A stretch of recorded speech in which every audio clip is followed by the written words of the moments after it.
Good morning, Toronto, Ontarians, Canada.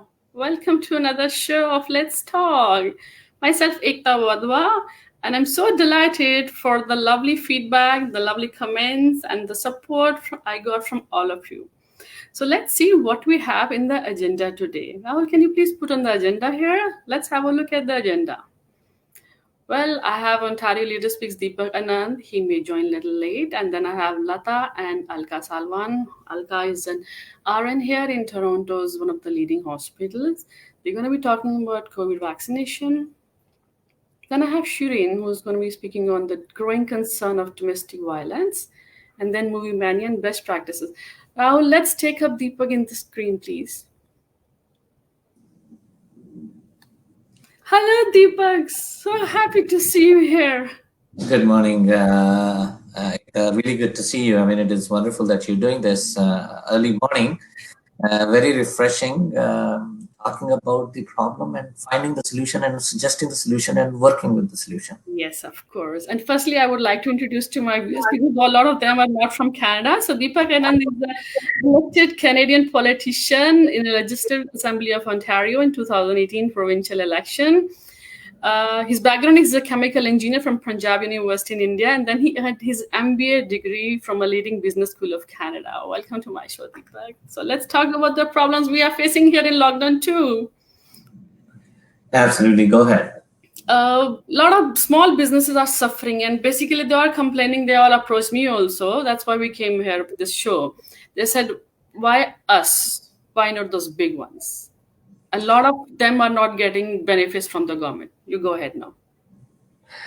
Well, first of all, thank you for listening to them and thank you for passing on this feedback. But that's the exact same feedback we also hear. I mean, a lot of those business people that you're talking about, they're actually my good friends. And 100%, we know for a fact that this is a sour feeling that small businesses have. That the big box stores, we're talking about Walmart, we're talking about Costco. How come Costco and Walmart are working and we are now working? So I just want to talk simply, I mean, a simple way. One of the big challenge as a government, doesn't matter where the government is, who's in the party in the power, becomes sometimes it is very difficult to pick and choose. For an example, if you take Walmart, grocery stores are open. Doesn't matter whether it's a small to smallest grocery store, each grocery store is open. It's not that the government is saying, okay, Walmart, you stay open, but oh, by the way, the corners grocery store, no, you have to close. No, it's not based on the size, it is based on what they sell.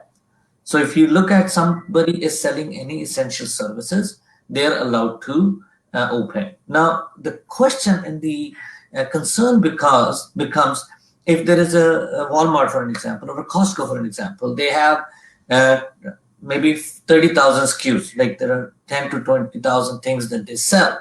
Within that, say 4,000 or 5,000 or 6,000 are non-essential and rest are essential. What you're saying is, what we should do is, should we close the whole Costco? If we close Costco, who's selling essential services, then we need to close that small grocery store also, because they're also selling essential. Now, the issue becomes, if you're closing Costco, why are you keeping that open, right? So what we need to go through is, we need to look at it. Then the second option was that we should say to Costco, we should say Walmart, okay, please close all the non-essential services. Now, the conversation would start between you and me. The undershirt I'm wearing, is it essential or it's non-essential? Right? The socks I'm going to buy, is it essential or non-essential? So if the socks are lying at a place where you have the pants lying or the shirts lying, you're going to say, okay, you can sell the pant or you can sell the socks, but you cannot sell the pant. So the complexity becomes too high, and I'm not against those small businesses. I'm actually in a favor of those small businesses. What we need to do is, we need to do the reverse. Rather than closing Walmart and Costco, we should start looking at how we can safely open the small businesses, how we can safely open those stores, right? I think, my intention is, between me and my friend, if my friend gets 90% marks, I get 60 or 70. The intention is, don't reduce his. The intention is how I can increase mine, right? Okay, now my question here is the government is trying to do whatever possible. Now, the lockdown has not given the result which government was expecting. The cases have been going really, really high. The hospitals are exhausted. Now, what next? The key is discipline. The key has always been a discipline, the sacrifice and the discipline. I mean, I'm sure you must have seen the data this came this morning. They were actually tracking how many people from where went where. The data shows that 99% of, like, before pandemic, they look at the mobility data and they have found, the public health units have found that 99% of the people are still going and not following the self-isolation or the isolation rules. And I'll give you an example. People from Brampton, people from Toronto, people from Mississauga, they're going to places like Milton. They're going to places like York. And the data shows that 99% of what it was before pandemic. So the only difference is before, if there were 100 people going 100 times, now it is about 40 people going 199 times. There's another one thing. Now, the mental health organizations, they said that people need to really go and interact because the mental health cases are also going really, really high. Right. You have to give them also some kind of a wave to, I'm not encouraging them to go and party, but then completely isolating and not interacting with the world is leading them to another problem. So the solution is again the same. Solution is very simple. It is with us. When you go out, make sure you don't meet anyone who is sick. Do not leave your house if you're sick. No matter how much craving you have that I have to go, I have to leave the house. Leave the house, take a circle around your own house, come back here. That's so nice. Take a circle around and come back. You have to make sure if you are sick, you're not feeling well, do not leave the house. Number one. But then there are, If you have to go, if you have a pressing issue that you have to go somewhere, make sure you wear a mask. It's not a fashion sense. It's not anti-fashion to wear a mask. When you wear a mask, it's not about you. It is about saving others. I think the simple solution that we have it. It's not that we don't have the solution. We have the solutions. Problem becomes we sometimes feel, oh my goodness, why would I need to go this extra length? The reason is very simple, because we're not getting the results. Solution is within us. Solution you don't need to. A vaccine is within us. How much we want to force ourselves to make sure that we take that medicine. I mean, we don't take medicine even at home, right? yeah. And this is a medicine of self-isolating. So I'll give you another example. I mean, I'm talking about my writing. If within a house, if there is 10 family members or 8 family members, virus came to their house through one of their child, and then grandfather wanted to make sure the child is fine, so did not follow the rules somehow. Grandfather got the Virus. right. From grandfather, then because now you have to take care of grandfather, the children got it, and then their spouses got it, and then Everybody got in the house. answer is right there. Self-isolation. It's the only thing that can help us. And Ekta, I just want to add this to you. I don't know if you know or not, in region of Peel, the region of Peel actually provides you the facility for self-isolation. They will provide you a hotel. They will provide you a transportation to the hotel. They'll provide you the food. So there is no way you can do this, put this excuse, oh my goodness, I don't have enough space in my house. I live in a house where we only have 3 bedrooms and we have 3 families. No. There is a choice. There is a choice available.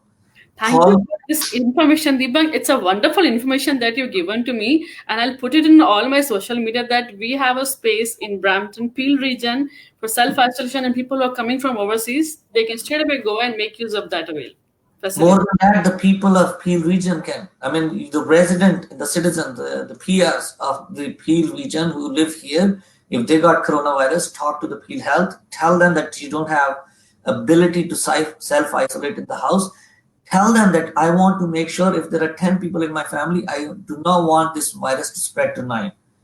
Awesome. That was really very nice. So, last question: is it at a nominal price or is it free of cost? It is free of cost. Oh wow, that's a wonderful news.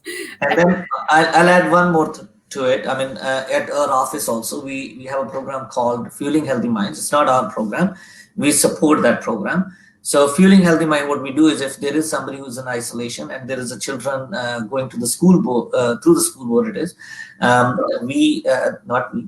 the Fueling Healthy Mind.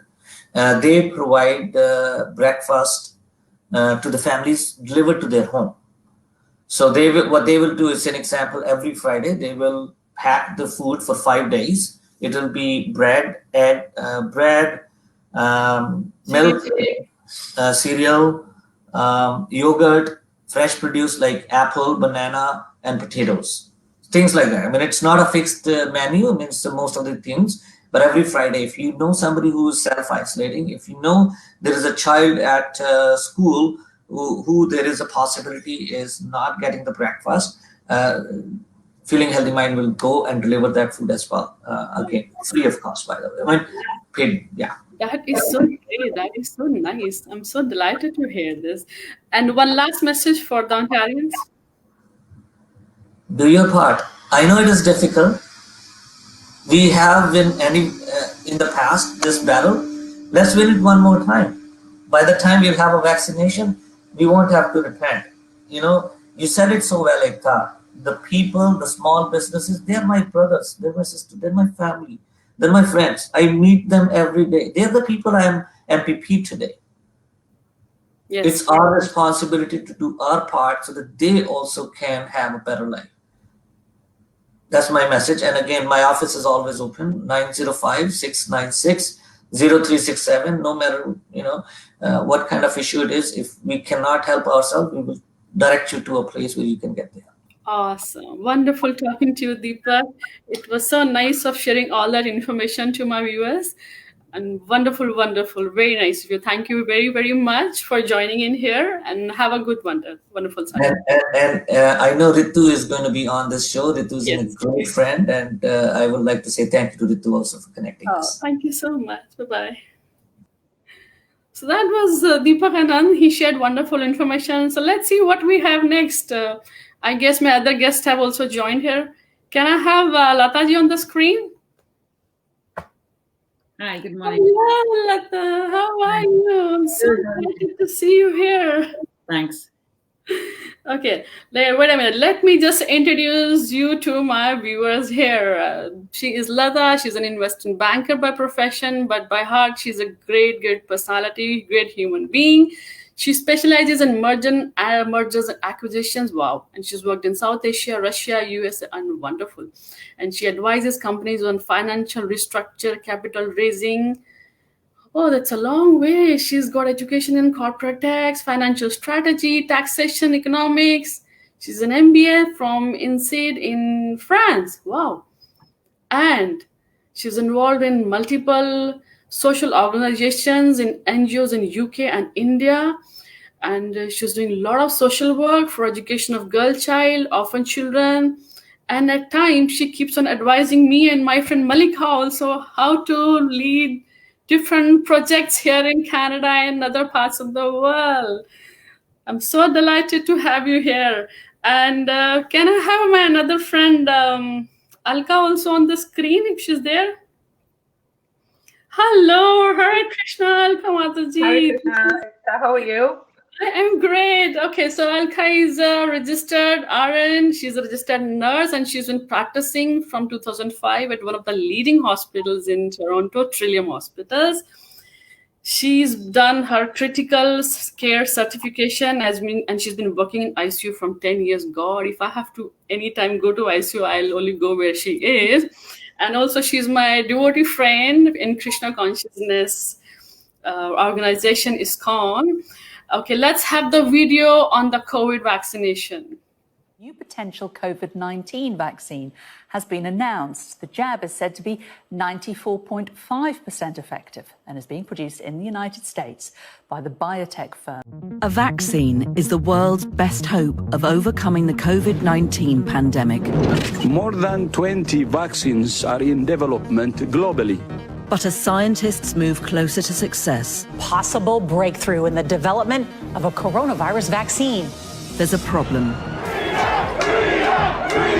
A growing number of people say they won't take a vaccine. This is linked to declining trust in scientific experts and political leaders. Problems brought into even sharper focus by the pandemic. I call it COVID bollocks! And fueled by a spiraling infodemic. Anybody who has trusted the president has been lied to, and many people, like my dad, have paid with their life. This crisis of trust could have catastrophic consequences. So what can be done to rebuild trust in vaccines and to protect the world from future disasters? All vaccine advocates need to be more tech savvy. We have science and evidence and right and fact on our side. Many of these protesters belong to a growing minority who believe a COVID-19 vaccine would actually be harmful to their health. Do I worry about vaccinations? This one in particular? Yes, definitely. It's been rushed and imposed on us. And I want to have my choice, and I don't want to inject anything like this into my body and into my children's body.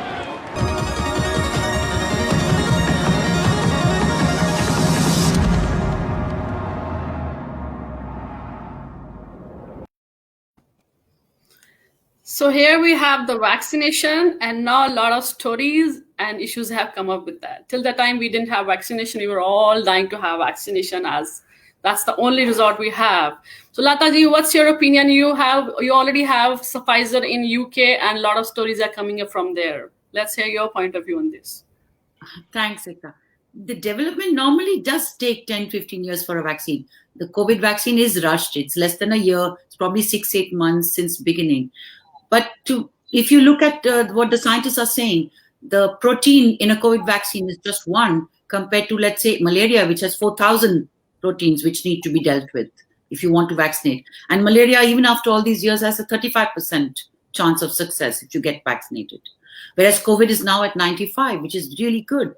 Like your video showed, the scientists are absolutely in the right. There is no question the COVID is killing people who are not taking care, who are not isolating, who are not masking, who are not distancing. In fact, the elderly have been really good about it because they have been in isolation for months and they are not complaining. They are saying, we don't want Christmas, we don't want to meet our grandchildren, we are okay with that. It's like people who are like younger, who perhaps don't see or who think protest is okay, So they are saying we don't want to mask, we are happy with we won't fall sick because we are so great. But the problem is younger people now, students who are getting the virus here are asymptomatic. So if they are asymptomatic, their parents are showing symptoms and they are negative still. But these kids who are like 18, 19 are positive and they show no symptoms. So we really can't go anywhere with this, And governments have been seesawing so much, then one can understand the mistrust. Government, like here, the government said, we can't meet people inside the house, we can meet outside, 6 people or more. Now the government for Christmas just said the exact opposite. It says we can meet 6 people in the house, but we can't meet outside, which is absolutely, it's so much opposite each other. The people, what would they trust? They'll say, okay, forget it, I'll do my own thing. I can accept that, right? Let's hear from our friend Alka. What does she say? We have different things here. Hi, Ekta. Thank you for having me on the show. So as a healthcare professional, as a registered nurse, I've been directly dealing with a lot of COVID patients. In the first wave that hit, right now, as I said, I work in a recovery room. So, I recover patients after their surgeries, but as you all know, the surgeries were stopped with the first wave and I was deployed in the ICU. So I was directly taking care of, patients in ICU. And I agree with Lataji, all those, we saw a lot of, nursing homes and long-term care facilities hit with, COVID. And we got a lot of patients from there and there was a very high mortality rate in those patients. And I agree that a lot of younger population, yes, they're not having the symptoms, but they're definitely infective, that they'll infect, their grandparents, their parents, and, that's a huge, huge problem. And you see in most of these, demonstrations that they're saying, I don't want this vaccine, there's not enough research done. There's a lot of younger population. And I think most of them are also in denial, because if you haven't seen a person infected with COVID and what it does to you, you feel it's a hoax, it's a conspiracy, these people are just making it up, and, they're just doing it for, whatever reasons. But I would really want these people to maybe have a visit in an ICU one day and just see how these people are lying in those beds on a ventilator. Okay, a patient being on a ventilator for even few days, you should see how his mouth looks and how it smells. Okay. And I really would want to see, how they say you would become a vegetarian if the slaughterhouses had glass walls. And I think people will start practicing more social distancing and following these rules if the hospitals had walls, especially the ICUs. Like, it is scary. It is really scary. And every day of my life when I go to work, I'm scared I'm going to catch this virus and maybe I'm going to infect my family. Mhm. And I agree. I was actually just listening to a podcast yesterday from CBC, and they were interviewing one of the epidemiologists from Toronto about this vaccine. And there is all the questions people are asking are valid, because yes, the vaccine normally takes a long time to come, and this one's come in a very short period of time. But I just want to tell people, how much healthcare has advanced. You should come and see. When people used to have heart surgeries before, there was months they would stay in the hospital. I was just going to tell you this only, that there has been a survey that 54% people in France, they said they're not going to take vaccination. The same ratio is in different part of USA, that they're not going to take vaccination. How are they going to survive? How are they going to I live would then? just want to ask those people, okay, you're telling me you're not taking vaccination. So if you get COVID, are you not coming to the hospital either? Because if you don't trust the vaccine, then you shouldn't trust the doctors and the physicians who are treating you. How do you know those treatments that they're doing are going to make you better? Yeah, we have people here who are protesting outside, and they are the very people who end up in hospital and wanting to use ventilators. They want the best medical care, you see? Absolutely. And you know what? Those are the people who throw a fit when you don't have a bed. You should see what the capacities are right now in the hospitals. It is scary. It is scary. Can you imagine yourself being in an emergency department and you need a ventilator and they tell you, I'm sorry, the ICU is full. And it is full. Every single day we have a struggle. We have a struggle every single day to see who needs it most. It has come to the point, okay, if there's two people lying there who need an ICU bed, who do you give it to? Like, this is like ethical issues we deal every single day, not just once in a day, multiple times. Okay? I have spoken to people there in UK, London, and even Toronto side also. People who are really sincere, they also fear that the situation may not become like Italy, where everything is just exhausted. Doctors are human beings. They are COVID warriors. You guys are COVID warriors for us. You save our life. And I'll tell you, like, I mean, because we talk on our other end too. Like, when I go to work, I have to wear that mask and a shield on my face for the full 8 hours, except half an hour lunch break. And now they're telling us, after you're eating your lunch for 10 minutes, even if you're sitting in a lunchroom with just one more person, you got to put that mask on. I'm not allowed to drink water for the whole time. I can tell you, we're all dehydrated. So it's not an easy work. I just want those people who are protesting to maybe come with me one day and have a visit and just see how working conditions are there. And I'm still scared. Like, we get patients who are positive and we do surgeries on them. And I am scared, even though there's enough PPE and we wear everything, but you are still scared because you don't know where you're going to get it, and you're going to bring it to home and you're going to give it to your kids and your family. So you know what? This is real. This is no conspiracy theory. There's people who have died. There's people who are suffering right now. And we are over max capacity right now in the hospitals. I'll tell you that. We are over max capacity. How's the situation there in UK, Lata? I would also add, she's absolutely right. People here also need to go and see not only people who are suffering from COVID itself, but the number of people who are on a waiting list because the hospitals are not able to handle normal cases of cancer or, absolute heart disease or strokes or anything. They don't have the capacity because all their capacity is being directed to COVID. And why are they so directed to COVID? Because people don't listen.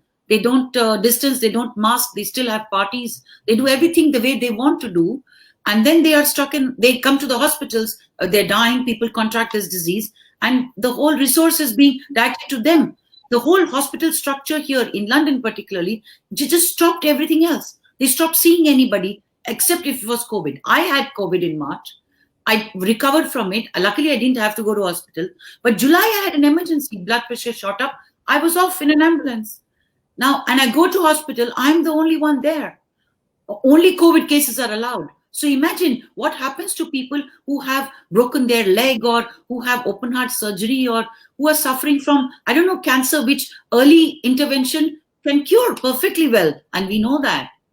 And they are all, on a waiting list just because people think this is a conspiracy and I'm not going to follow it because I don't believe the government anymore. At least they should believe science. Science is absolutely right in this. Science is providing evidence. There are so many videos, like she says, of hospitals, what these frontline workers are doing every single day. And that is real. You can't say it's like, somebody has made this great movie video. It's not like that. You know what? Every Friday we have this our Bhagavad Gita class, and I wait to talk to her to get what's latest going on in the hospital, and that gives me a dose for complete 1 week. And I'm sitting quietly. I'm not going anywhere except grocery. I'm sitting at home. I'm not going anywhere. I have to speak to again next Friday to Alka Salwan and take the feedback. What's going on? So that's life, friends. That's life, and we all have to follow the rules. Be safe, maintain. Volunteering here. I've been volunteering with NHS. They gave me a badge because I was doing so well. But imagine the amount of ordinary people trying to help NHS by doing all their, chores for them, like delivering medicine or talking to people, or they don't even have the ability because they are so focused on COVID. They better be, because at the moment it's a pandemic. Yes. So they have like this army, nearly 400,000 of us are volunteering with NHS to help. I mean, what about the rest of the population? Everybody can help in this. This is not something which the government needs to do for you. I mean, they're not 2 years old that somebody needs to take them by the hand. Yes. Sorry. I just want to add here, Ekta, I think people should, shift their focus from just themselves to others. I think that's what needs to be done. It's not all about you all the time. Don't be so selfish. Like, think of other people too. Because yes, I am healthy and I know that, I will recover from this even if I get it. But you know what? You're going to give to other people who are going to die from this. And as Lataji said, I have seen my self-surgery being cancelled and what it has done to people. Can you imagine your loved one going for a cancer surgery and they're told, sorry, we're not doing surgeries today. So you don't know if that essential surgery which they needed is now cancelled because there is no beds and you're already maxed out and we can't do this anymore. So yes, you go home and you can die at home. Like, how would you feel if it was one of your loved ones? So please, I would request my own appointments, have been delayed so long and still getting tested. I mean, I need to know I don't have a diagnosis yet. Imagine, they don't know why my blood pressure is up. I understand the vaccine is early and we don't know the side effects. We can't store it. We don't know allergic reactions. Like they say, people with allergies shouldn't take the Pfizer vaccine and all that. Maybe the Oxford one will be great. But then even countries like Russia and UK and so many other countries are cooperating. US, they're all cooperating with each other for the vaccine. So imagine if these countries can cooperate with each other. Why can't the ordinary people think of each other and do all the right things? They forget. They say, I don't want Pfizer to make a profit. It's not Pfizer or Moderna or, Oxford or anybody to make the profit. It is to save humanity, I think. And that we can do. It's worth fighting for. You don't think humanity is worth fighting for, then we better just go and protest outside and, get the bug kind of thing. Really. Okay. That was wonderful talking to you, ladies. You shared enough information from different parts of the world. I hope the viewers will listen and people will start following. Thank you very much. Wonderful having you. Thank you. Bye-bye. Okay, bye. Okay, now I think I have my friend Shireen with me already there in the studio. Hello, Shireen. So nice to see you. Sorry to keep you on hold. We started late today. Everything is going late. Hi, Ekta. It's very wonderful to see you too. Happy Sunday. Of course, it's nice. Okay, can I have the video, please, of the domestic violence?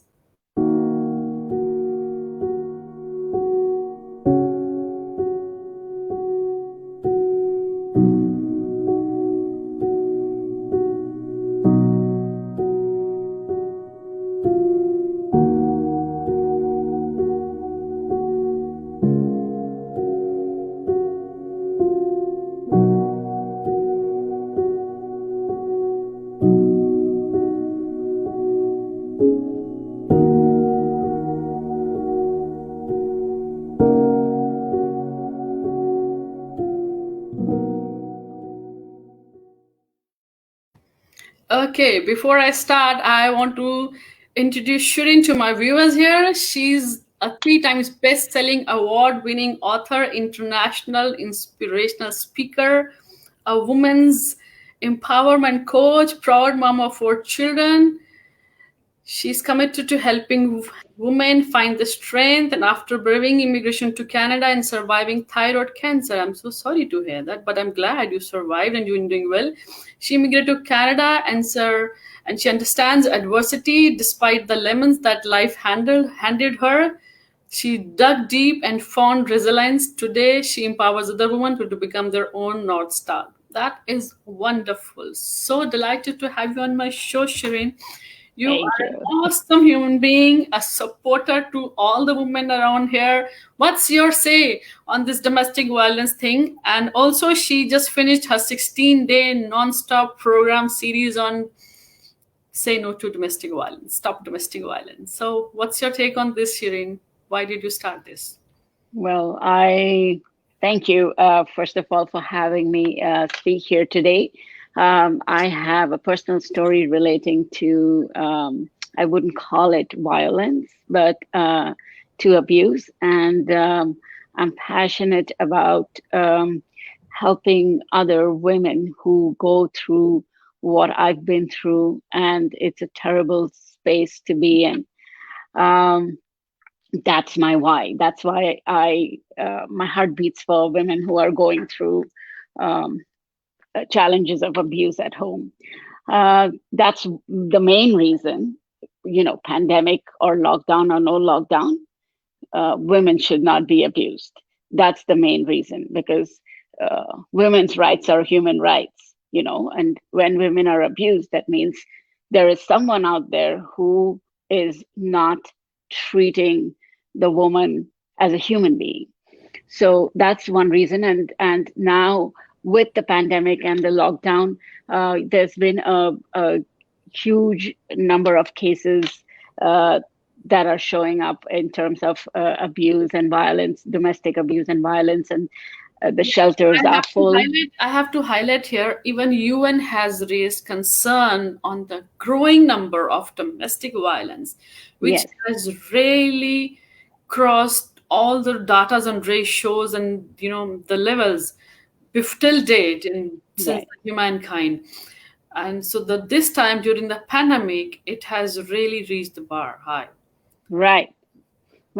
And, even in Canada is a country where women are treated so well compared to some other countries. But in Canada alone, where, there's been so much progress and 50% of the representation in the parliament are women. Despite that conversation, there were reported 127 women and girls were killed in Canada alone between January 1st, 2020 and October 26th. So I don't know what the numbers are after October 26th, but domestic violence? Yes, the women and girls have been killed. That's too painful. What's wrong with the other gender of the world? What's wrong with them? No, it's not just the other gender of the world. Remember, that's what I learned from my own experiences. I know that it was very difficult for me to understand that I had any control over my life when things were not okay with me. So normally people will react and say what the other gender is doing, what is the matter with the other gender. But it's not just the other gender.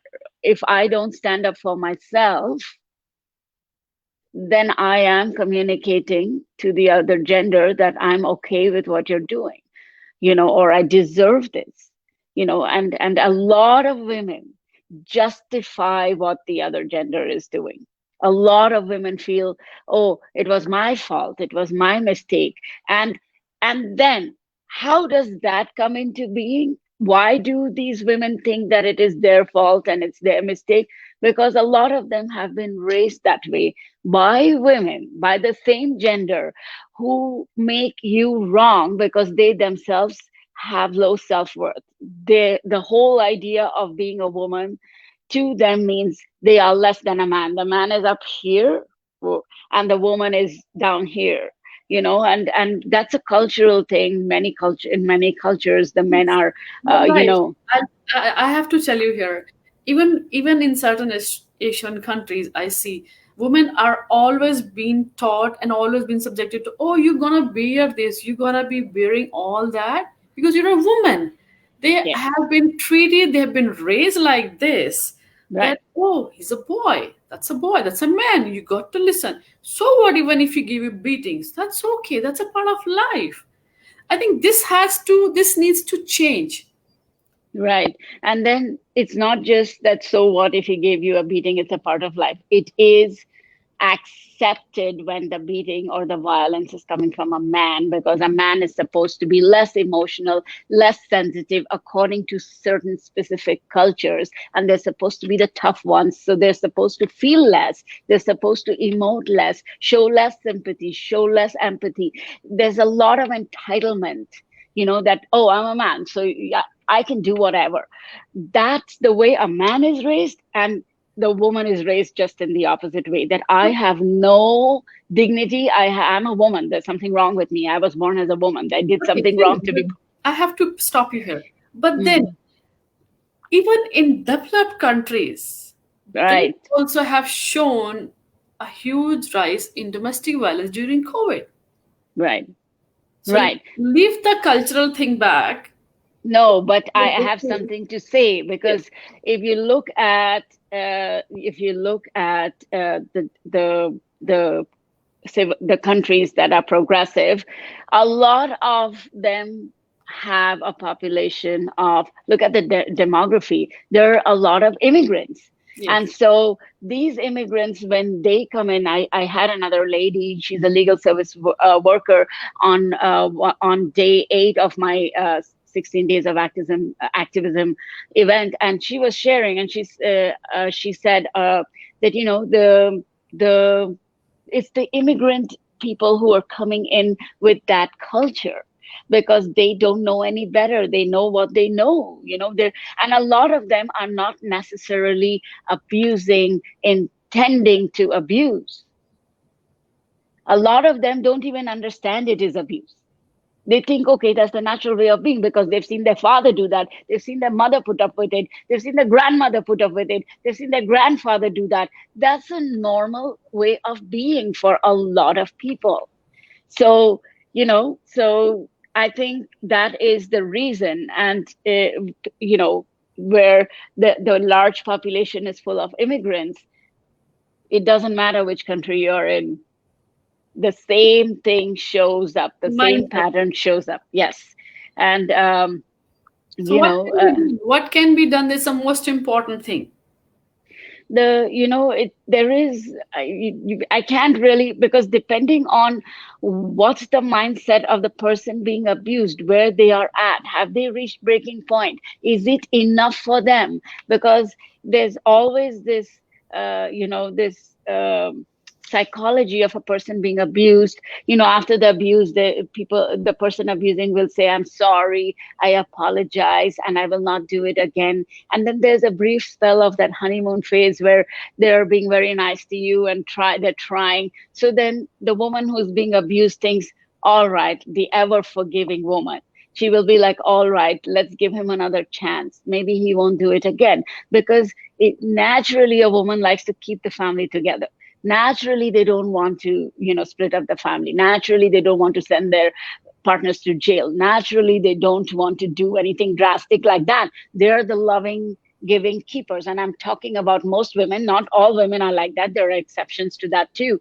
But, so for women who are naturally loving, caring, nurturing, that becomes, that's considered a strength, that, if someone is loving, caring, and giving. But that becomes their weakness as well. That's their blessing and their curse.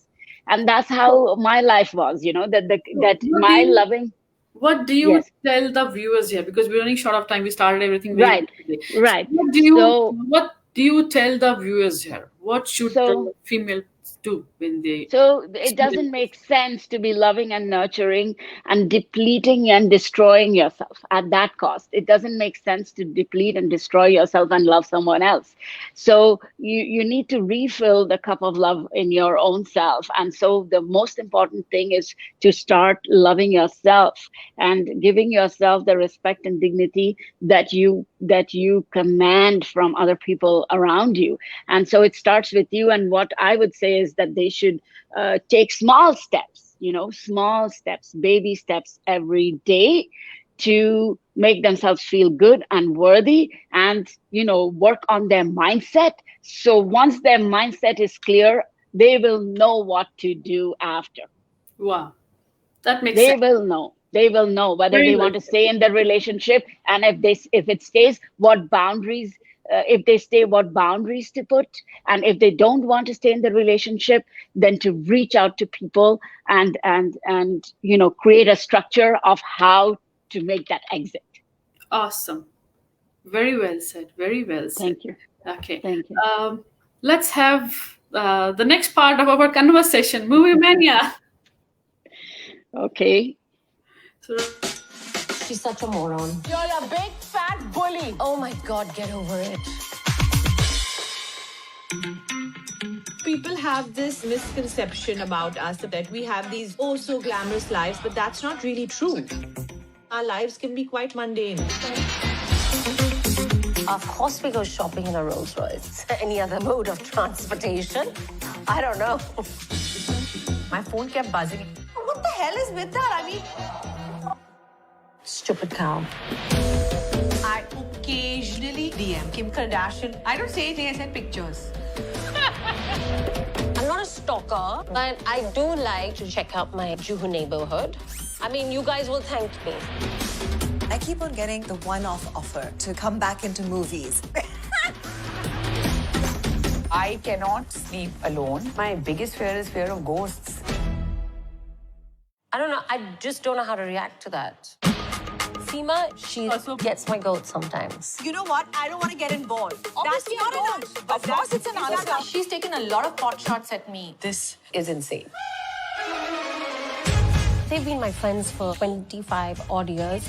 Me? Show me what you got, show me what you got now. We're actually ridiculous. What you got now. But altogether, it's fabulous.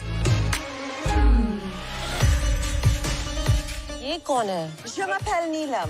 Neelam. I don't care what you say. I don't care how you feel. You just know where the crap. Hey, I make It's a freaking nightmare. What? Kids, husbands. Don't screw it up even more. Be quiet.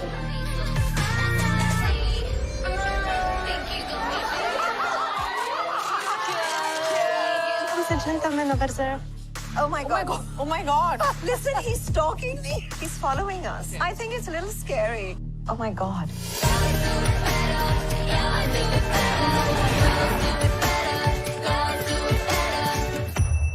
No. Why? You have... I look amazing. No, Shut I'll up, be... bitch.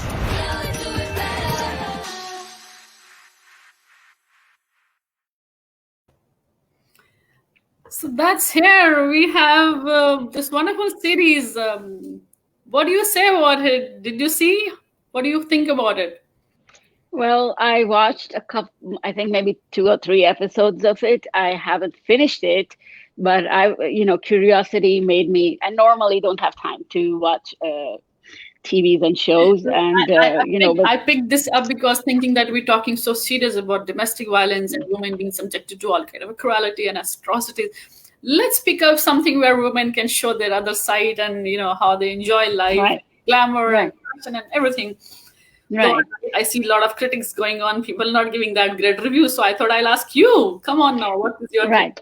I really want to come from a place of no judgment. And as you said that, you wanted to flip the conversation talking about women who are doing well and are successful in their own ways. Mm-hmm. And, first of all, this show is called Fabulous Lives. And, just as much as fabulous means stupendous, extraordinary, marvelous, but it also means having no base in reality, mythical. Not so. I don't really see this as a reality show of their lives.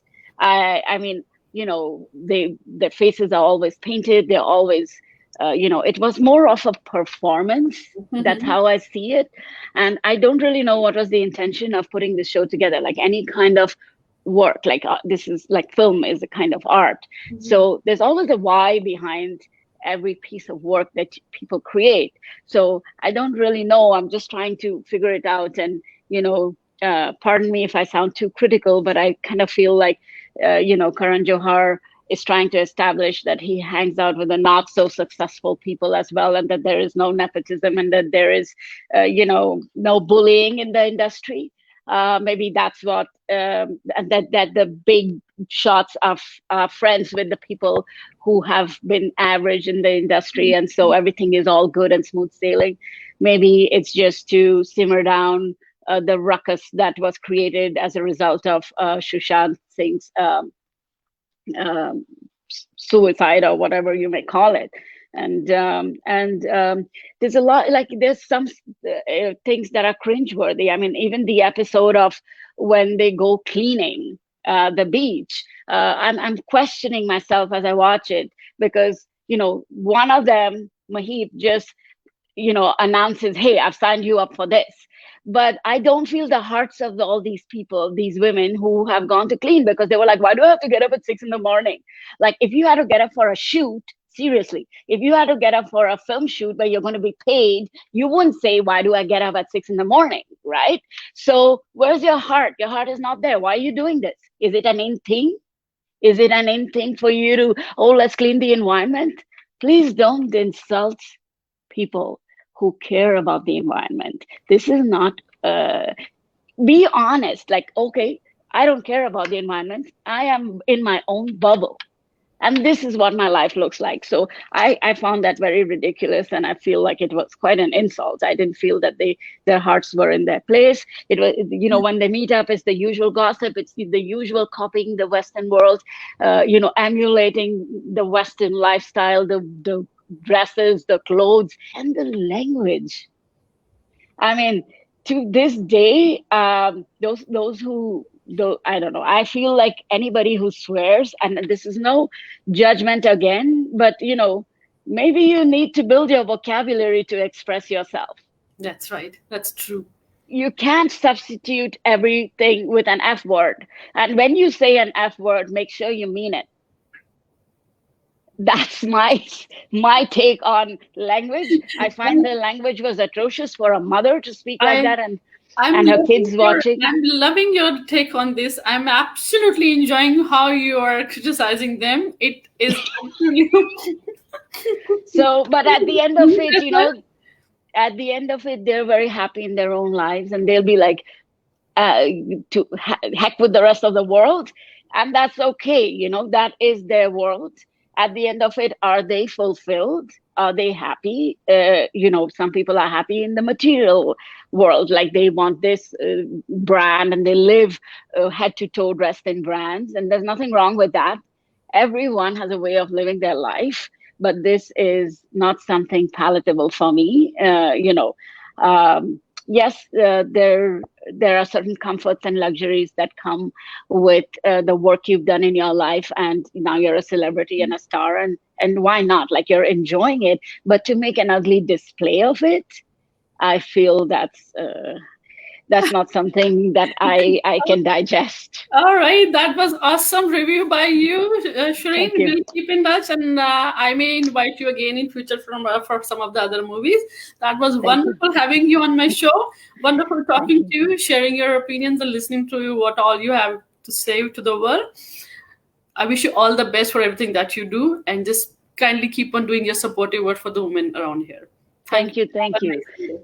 Thank you very much for having me, and have a wonderful rest of the day. Thank you. So that was Shireen. Let's see if I have Ritu in my studio. Hello, Ritu. So nice to see you fresh and colorful. Oh boy, you're outside. Can I look around? What are you doing there? We are shooting a Christmas dance video, which will be posted on social media soon.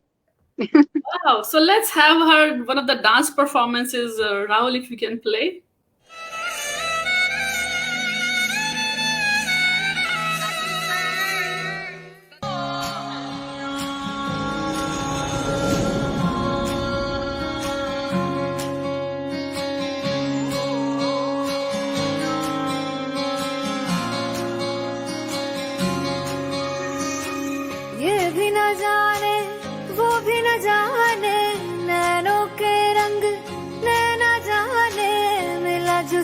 तेरा उड़ा पतंग मेरा हवा में होके मलंग जग की कोई रीत न जाने मैं तो बस तेरी हुई दीवानी मिला जो संग तेरा उड़ा पतंग मेरा हवा में होके मलंग मैं छोड़ा घर बार मेरा ओ मखना वे मखना तू ही है संसार मेरा ओ मखना वे मखना ये पागल सा है प्यार मेरा ओ मखना वे मखना मैं छोड़ा घर बार मेरा ओ मखना छोड़ा घर बार मेरा ओ मखना वे मखना तू ही है संसार मेरा ओ मखना वे मखना ये पागल सा है प्यार मेरा ओ मखना वे मखना मैं छोड़ा घर बार That was wonderful. Okay, I have to give my viewers your introduction. Ritu is a professional dancer and a dance instructor. She migrated to Canada in 2002, and from last 18 years, she's having a great time here. Recently, one of her documentary, which was produced by my own production house, was showcased in Ontario International Film Festival. And of course, it's going to be going in other international festivals as well. Congratulations, Ritu, on that. Thank you. And, dance is her passion. And by sharing her passion, she feels it can create a dance movement, bring energy, joy, and fulfillment to women. So tell us, Ritu, how can dance regenerate us in these COVID times? I think dance is overall in the whole world is one language which each person speaks. You know, everybody connects to music and dance, and we can unite the whole world with dance and music. I feel dance is not only just moving your body on the music and just beats. It's more than that. It's when you're dancing, you're releasing those happy hormones, which are awesome for you. It's really good stress buster. It's amazing for seniors. I take seniors classes as well. And we have done a big workshop for seniors a couple of years ago.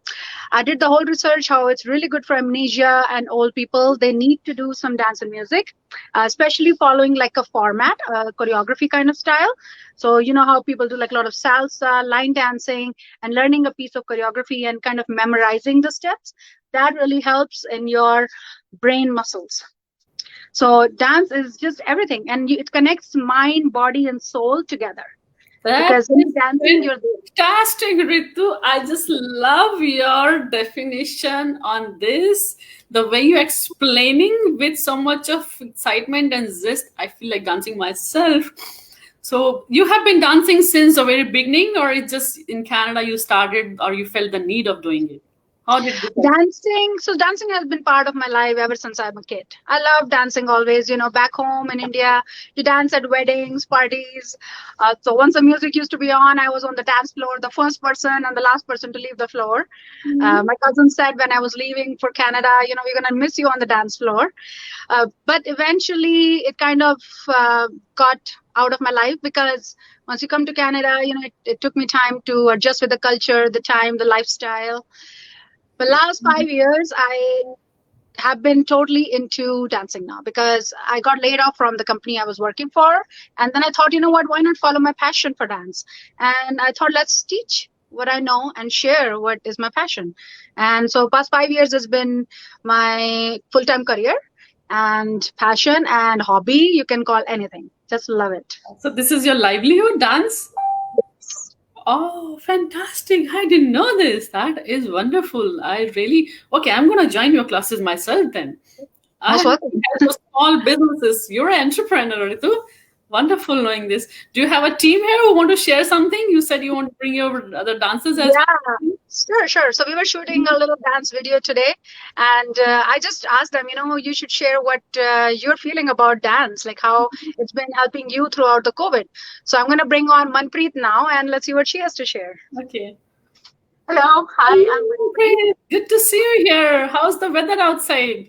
It's really cold. But you know what? We're all laid up, so we're all good. Yeah. Okay. What do you have to say about the dance thing?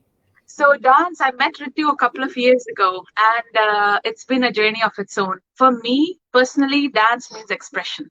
I express all my emotions through dance. It helps me, you know, release what I'm feeling. And it's pure joy for me. And I can stay fit. It's a workout for me as well. So I really enjoy it.